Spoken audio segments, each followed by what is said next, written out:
Good morning, everybody. There is my sunrise. It is so beautiful. Absolutely love it.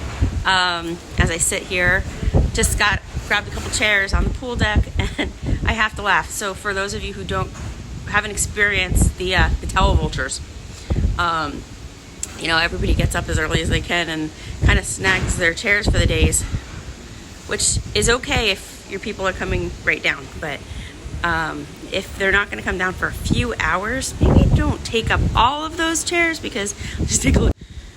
I don't want to call anybody out specifically. I'll try not to show people, but the pool's been open for all of 10 minutes, and when I say it's pretty funny, just how many come down and get 6, 7, 8 chairs, throw all their bags on them. It is a good tip, though, to wake up early on a sea day, come down and claim a spot.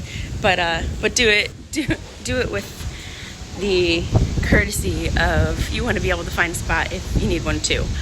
So we're gonna enjoy this day.